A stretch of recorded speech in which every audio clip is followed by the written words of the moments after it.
There's been a stunning increase in the number of women going to jail in Queensland.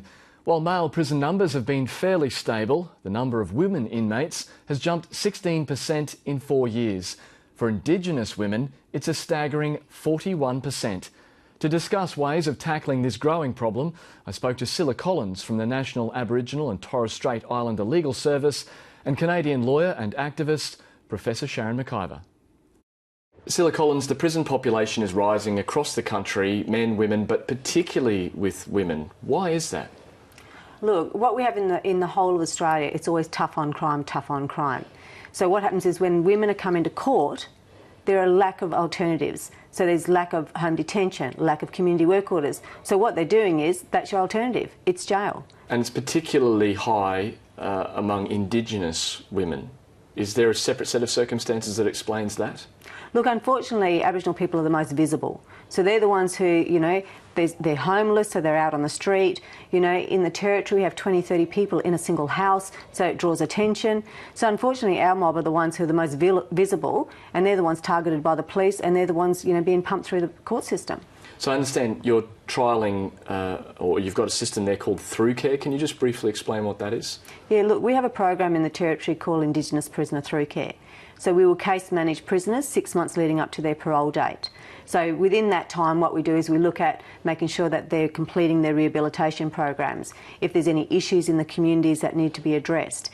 Then when they come before the parole tribunal, we have a lawyer that assists them, making sure the report that's presented is going to support them to get out. Then when they're released, we have another team and we case manage them 6 months when they're released to make sure that they successfully reintegrate back to their community. What about the recidivism rates compared to what the baseline recidivism rate would be? Look, in the Territory, the recidivism rate is close to 50%. So, you know, once they're released within a 2-year period, 50% are going back in there. Under our program, very, very few. So we've got less than 10% going back in. And, you know, for every 10 people we keep out of jail, we save taxpayers $1 million. All right, Sharon McIver, I might bring you in here. You're an activist in Canada. There's a novel program that you were involved with, an Aboriginal-only jail. Can you tell me how that works? Well, it was built as part of a general revamp of the correction system for women. And it had a different philosophy altogether than what the mainstream was using. And it was a jail with a difference, wasn't it? No fences, for instance, no locks on doors that you couldn't be locked in. Yeah, well, the philosophy was that the women had to be treated with respect. The women had to, when we staffed it with majority of non-correction personnel, not people had worked in corrections before, they all came in new. And we trained them much longer than a regular correction officer is trained.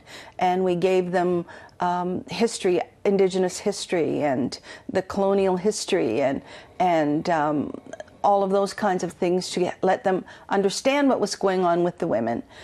We also required that they do some personal work. A lot of people that sort of gravitate towards corrections work are people that like to have control and they like to be the boss, and they sometimes are bullies. On site we had an elders lodge where an elder was there 24/7.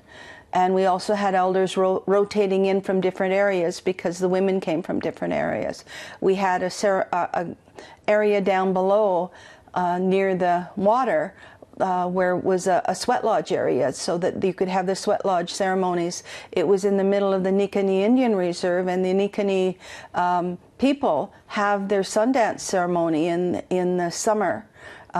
First and foremost, many of the women that come in that get into trouble with the law have absolutely no idea about their Indigenous history, their Aboriginal history.